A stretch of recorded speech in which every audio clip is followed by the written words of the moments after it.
riba itu di perbankan, ya kan, di pegadaian, kemudian ada lagi di leasing, kredit, ya kan, KPR, gitu ya. Banyak sekali sebenarnya.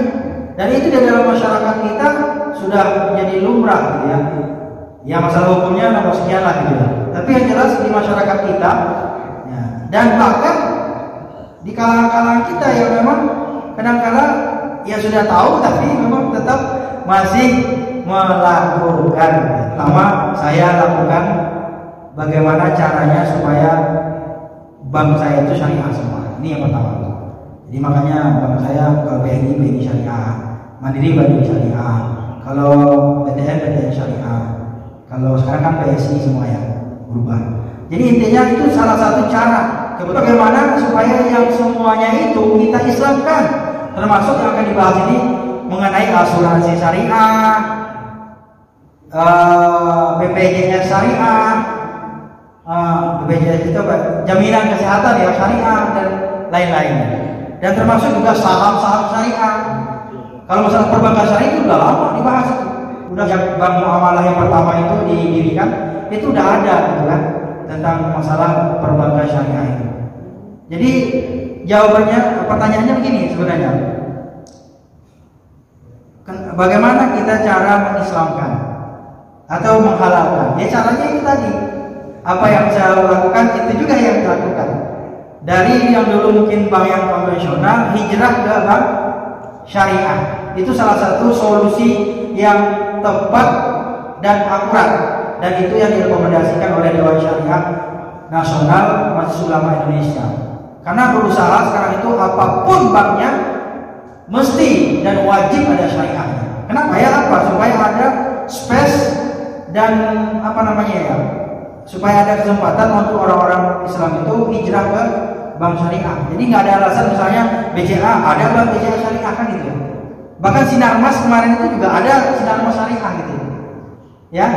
Jadi apapun. Ya. Jadi oleh karena itu tujuannya apa? Supaya ada space buat kita umat Islam berkreasi. Apakah ada produk-produk yang menguntungkan? Ada juga, banyak menguntungkan. Sama juga. Cuman tentu Bapak Ibu berbahagia, untungnya memang tidak sebesar yang berbunga-bunga itu, karena namanya kita bagi hasil.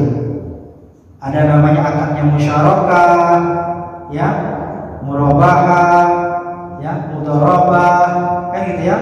Jadi banyak muwakalah. Jadi banyak tuh akad-akad yang ada di perbankan syariah dan izin yang diadopsi dari ajaran Islam. Nah, makanya dalam Al-Quran itu kan ada semua itu. Nah itu Pak ya. Yang kedua jawabannya, nah ini ayat Al-Quran ini. Ya ayyuhalladzina amanu taqullaha wa dharu ma baqiya minar riba in kuntum mu'minin. Jadi orang mukmin itu kalau dia udah tahu riba itu nggak baik, berbunga itu nggak baik, dia akan meninggalkan sisa-sisanya itu. Misalnya ada yang lagi kredit, ya udahlah insyaallah berdoa kepada Allah, saya udah tahu nih kayaknya kapok deh gitu ya. Nah, kalau masalah dampak negatifnya bisa kita bahas. 13 di sini catatan saya ada 13 dampak negatif dan dampak buruknya daripada praktek-praktek riba, terutama bagi kita yang konsumen. Kita konsumen di nasabah itu yang paling rugi. Kalau yang menghutangkan ya untung terus. Karena prinsip riba itu, prinsip bunga itu nggak ada yang namanya rugi bagi yang menghutangkan. Sebenarnya ini kompleks sekali ya pembahasannya, ini banyak sekali Masya Allah ya. Jadi perlu minimal 6 bulan ini Pak Ustaz Alek nih. Kalau kita kuliah ya 6 bulan itu satu semester. Jadi ceritanya kalau kita misalnya mau dihalalkan, caranya yaitu pertama memang hijrah. Tapi Pak Ustaz, bank syariah juga sama-sama juga katanya kan gitu. Ada juga sulit lagi katanya gitu. Kalau minjam itu Masya Allah, ya kan syaratnya luar biasa gitu kan. Sementara kalau kita mau kredit biasa kita cukup KTP doang, tambah uang DP 250.000 cukup gitu ya. Iya memang begitu, Islam itu harus disiplin, harus lebih ketat. Kenapa namanya aturan Islam? Ya kan? Tujuannya apa? Supaya nanti di belakang hari kemudian hari itu tidak ada masalah. Setiap kita meninggalkan praktek-praktek riba itu harus ada konsekuensinya. Akhirnya saya udah kontrak lagi sekarang ke Poncol, sekarang di Kampung Gunung Indah 2. Jadi ini konsekuensi memang iya harus. Termasuk yang tadi kan deposito misalnya kan kita setiap bulan berapa gitu ya, memang harus risiko. Tapi apa? Yaitu in kuntum mukminin, jika kita orang beriman memang harus kita ya wazaru ma baqiya minar riba, ya kita berusaha tinggalkan satu persatu, step by step.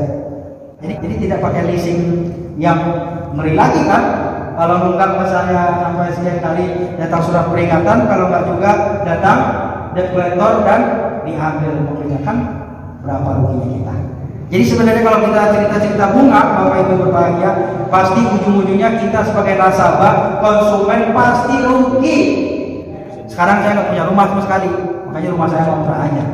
Kata istri saya, kata mertua saya apalagi, kalau kamu nak punya rumah, kalau nggak punya duit, cash, nggak beli cash, nggak usah punya rumah. Ya, daripada kamu, mohon maaf nih, daripada kamu 20 tahun nyicil riba, kamu tinggal di situ nak, nggak berkah. Mendingan kamu kontrak 1 juta, 2 juta sebulan, ya habis untuk uang kontrakan nggak apa-apa. Yang penting kita tenang pikirannya, nggak usah mikirin 20 tahun. Jadi saya pikir juga, wah, masya Allah, ini alhamdulillah kalau gitu mertua sama istri saya juga mendingan kontrak, ya kan nggak ribet. Menurut saya nggak ribet kontrak itu. Kita bosan tinggalkan kan gitu ya. Tapi kalau kita rumah 20 tahun, cicilannya 5 juta, ditinggalin segitu, ya rugi kan gitu ya. Jadi intinya riba atau bunga itu pasti rugi. 13 ada di 13 sesuai dengan ayat dan hadis Nabi. 13 ya bahaya yang diterima oleh orang-orang yang melakukan praktek riba. Jadi gini, kita bukan berbicara Bapak salah atau tidak, bukan itu. Kita mencari solusi dari apa yang telah kita lakukan. Ya kalau misalnya kita udah ini, ya kita berusaha satu persatu. Kalau kita misalnya kredit lagi, Ustaz ya, kita kredit ini pasti dapat mudah gitu ya. Tapi ujung-ujungnya kan kita mikir lagi 3 tahun ini. Ya. Pertama memang nggak mampu gitu ya. Untuk kredit juga nggak mampu meskipun mudah syarat-syaratnya. Yang kedua karena itu tadi. Masa saya dosen ekonomi Islam di Dewan Syariah Nasional Majelis Ulama Indonesia Pusat yang biasanya kita bikin fatwa, sekarang kita yang melanggar fatwa. Pasti lebih banyak lagi dosanya daripada orang-orang yang biasa. Kenapa? Karena kita yang lebih tahu. Nah inilah Bapak Ibu berbahagia, fatwa-fatwa itu udah hampir 200 fatwa sekarang ini. Termasuk itu masalah KPR juga ada KPR syariah sekarang. Leasing juga ada leasing syariah. Ya dengan akad murabahah namanya. Ya, bisa. Sekarang udah banyak gitu. Tinggal kita mau apa tidak. Ribet sih, ya ribet dikit, syaratnya banyak banget gitu ya. Ya, kadang-kadang DP-nya gede gitu, udah dapat motor lagi gitu ya. Buat DP-nya emang begitu. Nah, ini syariah tapi kok ribet amat. Kemudian mahal banget gitu. Bukan banget, dingin gitu ya. Masya Allah. Emang seperti itu. Kenapa? Karena rata-rata di pengurusannya dan segala macamnya. Karena gini, dia udah flat, dia nggak ngambil bunga lagi. Nanti setiap tahun nggak ada perubahan-perubahan lagi. Berbeda dengan konvensional. Bahwa yang namanya riba, yang namanya bunga pasti merugikan konsumen dan nasabahnya. Orang yang memberikan pinjaman, orang yang memberikan hutang pasti tidak mau tahu. Makanya kalau kredit macet, maka akan diambil mau di jalan di mana, ditarikin semua itu. Ada hutangnya. Nah, inilah risiko yang harus kita ambil. Mungkin dari awalnya murah, mudah, kayak pinjol-pinjol itu, ayo Anda mau duit secara instan gitu. Silakan Anda foto dengan KTP saja, Anda akan mendapat uang berapa saja akan kan gitu ya. Banyak kan iming-iming gitu ya, iming-imingan terhadap pinjaman-pinjaman, tapi ujungnya apa? Nyekik. Nah inilah, naudzubillah jam 6 ini, karena pesannya harus jam 6 ya. Jadi kalau kita lihat riba itu ada 3, ada riba nasi'ah, riba qarar, ya, riba fadl. Ya, nasi'ah itu riba apa? Riba pas kita ada pinjaman. Ya, biasanya kan pinjam itu kan pinjam sekian, ada bunganya sekian persen. Itu riba nasi'ah. Sama juga dengan riba qarar. Ya, riba yang ada pada pinjam-pinjam. Yang kedua riba fadl. Riba fadl itu misalnya kita barter-barter nih, tukaran. Ya, tapi nggak seimbang. Pak RW misalnya kasih saya motor Honda, saya kasih motor Yamaha. Nggak sama. Udah dari mereknya beda, dari kuantitasnya juga beda gitu kan. Nah, jadi pasti ada orang yang dirugikan. Jadi kalau kata Nabi itu kalau nukar barang itu harus takarannya zahabun bi zahabin, fiddatun bi fiddatin. Ya. Kalau emas dengan emas, perak dengan perak. Kalau gandum dengan gandum. Dan juga nggak boleh gandum yang basah dengan gandum yang kering ditukar. Nah, beras yang tadi yang 1.000, yang 11.000 dengan 10.000 nggak boleh. Nah, ini banyak sebenarnya. Kalau kita lihat ini kompleks sekali. Ini riba fadl. Jadi barangnya beda. Tapi sama. Misalnya kayak tadi sama-sama motor itu, tapi beda kuantitasnya. Beda juga harganya. Nah, itu. Jadi itu. Yang ketiga adalah riba jahiliyah. Ini yang lebih ekstrim lagi. Riba jahiliyah itu kan riba yang zaman-zaman dulu tuh. Kalau kita mau nunggak, nambah lagi bunganya. Nah, itu jahiliyah itu. Itu lebih ekstrim lagi. Ada kan sama sekarang? Itulah ada tuh rentenir, bangkit, dan segala macam. Minta darah itu bisa-bisa ya seperti itu. Riba jahiliyah itu yang digunakan itu. Kalau kita nunggak, nambah lagi bunganya. Minggu depan harus bayar. Kalau enggak, naik lagi bunganya. Kan begitu ya? Dan itulah yang diharapkan oleh Allah Subhanahu wa Ta'ala. Jadi ini kompleks sekali, banyak sekali pembahasan. Tentu kita ingin ya lebih baik. Kita tidak berbicara ini salah, ini Bapak salah, Anda salah, tidak. Tapi berbicara bagaimana kita solusinya ke depannya.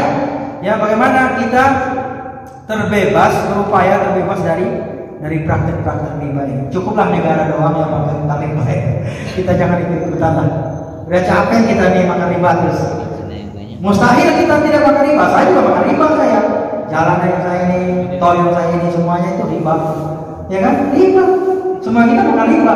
Cuman bagaimana kita meminimalisir supaya minimal diri pribadi kita itu terbebas daripada riba.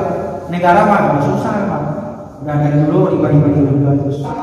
Tapi jangan sampai kita lahir karena riba, besar karena riba, mati juga dalam keadaan utang riba.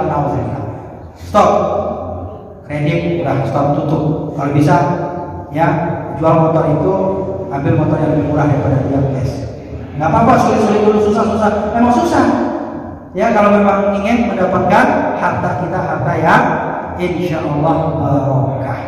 Amin. Itu aja barangkali pas jam 6, saya nggak mau nambah lagi. Ya, durasinya cukup. Insya Allah mudah-mudahan di lain kesempatan dan mudah-mudahan di waktu-waktu yang lain bisa kita diskusi lagi, diskusi mengenai hal-hal terkait riba ini juga. Yang berikutnya mungkin bisa kita diskusikan pada kesempatan itu tentang jual beli online.